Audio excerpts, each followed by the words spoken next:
안녕하세요. 프리베네 팀장입니다. 2024년 2월 20일 아침 한 경기 전북과 포항과 전북과의 경기, 그리고 쿠보 두 경기, 페퍼와 흥국과의 경기, 현대캐피탈과 삼성화재의 경기 프리뷰 시작해 보도록 하겠습니다.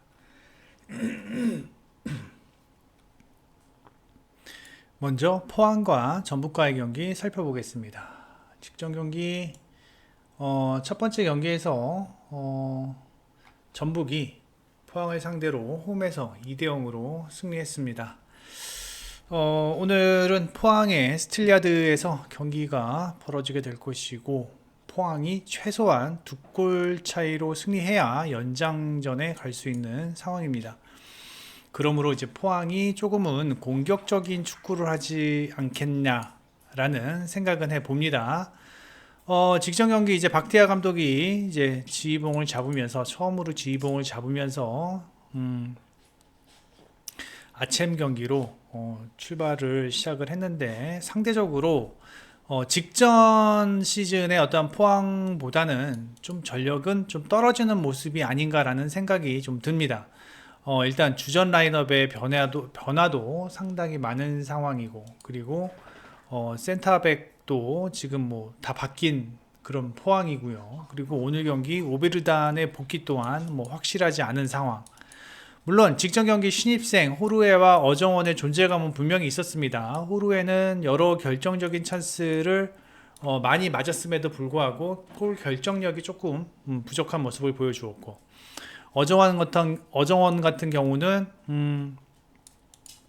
나름 포항의 3백의 한 축을 담당하면서 그냥 준수한 활약은 보여주었는데, 아직은 호흡적인 측면에서 완전한 모습은 좀 아닌 것 같습니다. 그리고 포항 같은 경우 오늘 J리그 2에서 뛰었던 호용준의 출장 여부도 관심사며, 만약 허용준이 출장을 한다면 포항이 훨씬 더 공격적인 축구를 하는데 도움이 될 수 있지 않을까라는 생각을 해봅니다.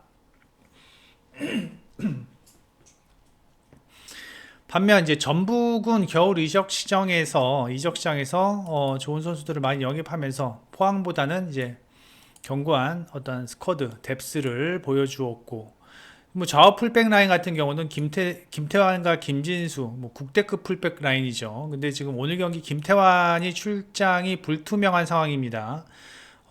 직전 경기 막판에 좀 불편한 모습을 보여주었고, 아르넨데스란다. 에르난덱스 역시 오늘 경기 직전 경기에서 좋은 활약을 보여주었지만, 오늘 경기 역시 출장이 불투명합니다. 역시 에르난데스도 직전 경기 교체가 되면서 오늘 경기 확실한 상황은 아닙니다. 그래서 어느 정도의 어떤 전력 누수가 있을 것으로 예상이 되는데, 현재 김태환의 공백은 정우재와 안현범이 메꾸면 될 것으로 예상이 되고, 안현범이 나올 것 같아요. 예. 그리고 에르난데스 자리는 티아고나 베니시우스로 공백을 메울 것 같습니다. 아울러서 이제 중앙에서 이수빈이 오늘 경기 결정을 할 것으로 예상이 되는데, 이수빈의 공백은 어느 정도 좀 고민거리가 되지 않을까. 왜냐하면 직전 경기도 이 전북이 이 점유율에서 많이 밀렸습니다. 중앙에서 포항에게 조금 밀리는 모습을 보여주면서 포항이 더 많은 점유율을 가져갔고, 그리고 슈팅 개수도 포항이 더 많았습니다. 예.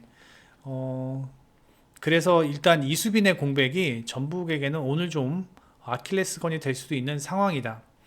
다만 전북의 오늘 경기의 스탠스가 어떻게 스탠스를 잡을지가 좀 고민이 되는데, 전북 같은 경우는 일단 2대 0으로 이기고 있는 상황이기 때문에 굳이 맞불을 놓을 상황은 아니라고 생각을 합니다. 게다가 지금 공격 자원들이 부상으로 못 나오고, 뭐 권창훈, 문선민 뭐 이런 선수들이 부상으로 못 나오고, 보아탱도 오늘 경기 출장이 확실하지 않은 상황이고요. 그러다 보니까 공격보다는 수비에 포커스를 좀 더 맞추지 않을까라는 생각이 듭니다. 물론 뭐 송민규와 티아고가 최전방에서 좋은 활약을 보여주고는 있지만 일단은 라인을 조금 내린 상황에서 티아고와 송민규를 바탕으로 하는 어떤 롱볼 플레이, 뭐 이런 식으로 경기를 좀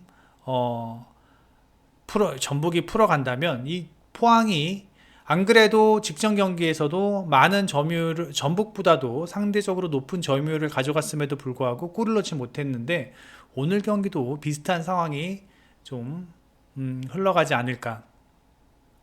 그래서 일단은 저득점 경기가 예상이 되고요.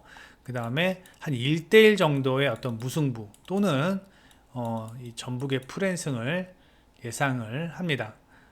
전북이 좀 수비적인 축구를 하게 된다면 포항이 상당히 답답할 것으로 예상이 됩니다. 그다음에 현대캐피탈과 삼성화재의 경기입니다. 지금 뭐 두 팀 같은 경우는 이슈가 같습니다.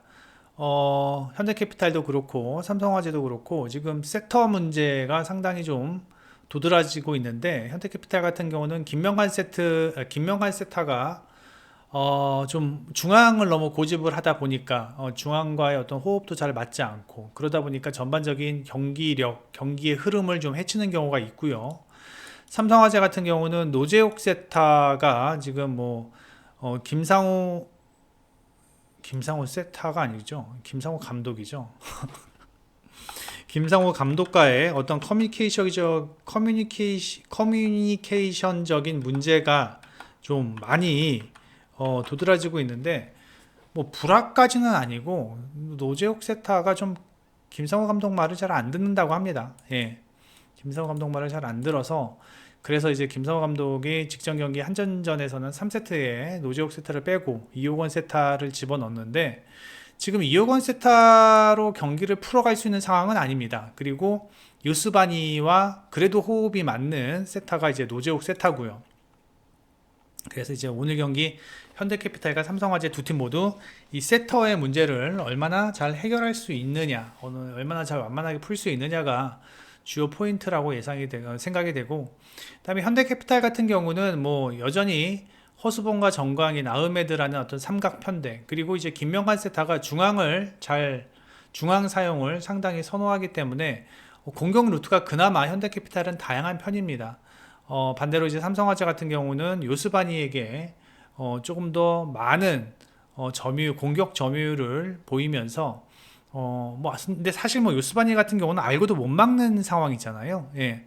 그리고 뭐 오늘 경기 요스바니가 폼이 갑자기 많이 떨어질 것 같지도 않고요. 그래서 이제 뭐 요스바니 몰빵백으로 할 것으로 예상이 되는데 그나마 이제 김종호의 폼이 조금 올라왔다라는 점은 삼성화재는 긍정적이지만 이 스코어러 역할을 해줄 수 있는 선수가 요스바니와 김정호밖에 없다라는 점이 지금 삼성화재의 핸디캡이고 그나마 현대캐피탈은 허수봉, 아흐메드, 정광인 등이 이 삼각편대가 어느 정도 꾸준하게 준수한 역할을 해주고 있다는 점은 분명히 긍정적입니다. 하지만 이 김명관 세타의 문제, 뭐 이런 문제 때문에 삼성화재가 뭐 한두 세트 정도는 가져갈 수 있다라고 봅니다. 즉 현대캐피탈이 원사이드하게 경기를 풀어간 적이 없다. 최근 6경기죠. 6경기 동안 직전 경기 3대0으로 지고 나머지 경기는 다 5세트까지 갔습니다. 예. 그랬던 상황을 본다면 오늘 경기도 삼성화재가 최소한 한 세트 정도는 가져갈 수 있을 것으로 예상이 되고 두 팀 매 세트마다 타이트한 경기가 예상이 되면서 최소한 삼성화재가 한두 세트 가져간다라고 생각을 한다면 이 경기는 오버사이드를 보는 게 맞지 않나. 그리고 승패는 현대캐피탈의 승 이렇게 예상을 해봅니다. 그 다음에 흥국생명과 페퍼와의 경기인데 일단 윌로우가 오늘 경기도 뭐 결장을 하죠. 윌로우가 결장을 하게 되면서 이제 문제가 되는 게 뭐냐면 김연경과 레이나의 공격 점유율이 거의 80%, 70에서 80% 정도 된다라는 겁니다. 예.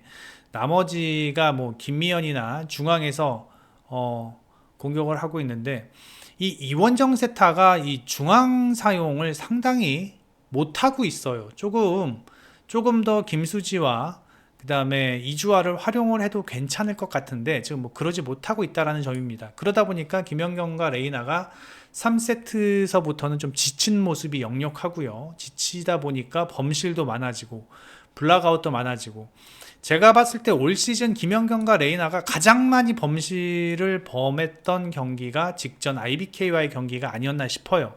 오늘 경기도 그럴 수 있는 확률이 조금 있습니다. 예, 조금 있고, 결국은 김연경과 레이나의 체력적인 부분을 얼마만큼 상쇄시킬 수 있는지가 오늘 경기의 가장 중요한 포인트라고 예상이 되고, 이원정 세타의 토스도 좀 문제가 있습니다. 그렇다고 이제 김다솔 세타로 쓰기에도 역시 뭐 마찬가지로 문제를 보이고 있고요. 그래서 결국은 한국생명이 오늘 경기를 잘 끌고 가려면, 무난하게 끌고 가려면 결국은 이원정 세타의 역할이 좀 필요로 한데 그게 쉽지 않다라는 생각이 들고요. 그 다음에 페퍼 같은 경우는 직전 경기 야스민이 그나마 43%의 공격 성공률을 보여주면서 22득점을 했다라는 점입니다. 그 다음에 박정화 역시 시즌 초반보다는 공격 성공률이 조금씩 올라가고 있다라는 점은 분명히 긍정적입니다.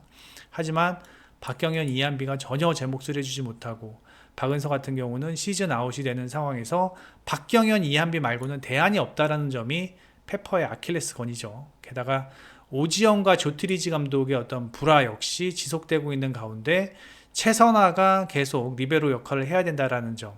사실 최선화보다는 그래도 오지영이 조금 더 안정적인데, 오늘 경기도 최선화가 리베로로 경기에 나설 것으로 예상이 됩니다. 일단 뭐 흥국생명의 승리를 보는 거는 크게 어렵지 않습니다. 근데 이제 문제는 페퍼가 한 세트 정도를 가져갈 수 있겠느냐라는 건데, 직전 경기 흥국생명의 김연경과 레이나의 어떠한 폼을 본다면, 즉 윌로우 없이 둘만을 가지고 경기를 풀어간다면 페퍼의 블로킹 그리고 유어 블로킹도 썩 나쁘지는 않을 것 같고, 그 다음에 페퍼도 흥국생명 상대로는 어느 정도 비비는 경기를 한 적이 있고, 그러다 보니까 제가 봤을 때는 페퍼가 한 세트 정도는 가져가지 않을까라는 생각이 듭니다. 오늘 경기도 어쩔 수 없이 레이나와 김연경에게 거의 많은 공들이 올라갈 것으로 예상이 되고, 그렇다고 그 올라오는 공들이 예쁜 공도 아니고 엉망진창인 토스이기 때문에 레이나도 그렇고 김연경도 그렇고 그러한 부분이 오히려 더 체력적으로 힘들게 경기를 풀어가야 할 수밖에 없는 상황이지 아닌가 싶습니다. 특히나 이제 레이나 같은 경우는 점유율도 높고 공격 점유율도 높고 리시브도 가담하고 있다라는 상황에서 이 레이나도 체력적인 문제를 분명히 보일 것으로 예상이 되면서 페퍼가 어느 정도 한 세트 정도는 무난하게 가져가지 않을까. 예. 뭐 연속으로 범실이 흥국생명이 나온다면, 그리고 흐름을 뺏긴다면 한 세트는 페퍼가 가져갈 수 있을 것으로 예상이 됩니다. 승패는 흥국 사이드, 그 다음에 핸디캡은 페퍼 사이드, 예, 그리고 오버, 이렇게 예상을 해 봅니다. 이 네이버에서 프리뷰 앤 검색해 주셔서 회원 가입만 해주시면 이 투데이에 있는 이 빨간 딱지 글들은 모두 다 열람이 가능하십니다. 여러분들이 무료로 가능한 어떠한 자료들이기 때문에 여러분들이 경기에 접근하시는데 상당히 많은 도움이 될 것으로 예상이 됩니다. 17시에 멜버른 빅토리와 웨스턴 유나이티드 경기도 곧 업데이트가 될 예정이고, 여러분들이 충분히 도움이 될 만한 정보들을 저희가 제공을 하고 있으니 많은 방문 부탁드립니다. 구독과 좋아요도 많이 눌러주시고, 특히 좋아요 같은 경우 6시까지 450개 450개 넘으면 오후 경기 추천 라인 다 오픈해 드리도록 하겠습니다. 현재 오후 경기 4일 연속 올킬입니다. 오늘 올킬하면 5일 연속 올킬인데 좋아요 많이 눌러주셔서 여러분들도 같이 추천 라인 열람하셨으면 좋겠습니다. 여기까지 하겠습니다. 프리뷰 N 팀장이었습니다. 내일 뵙겠습니다.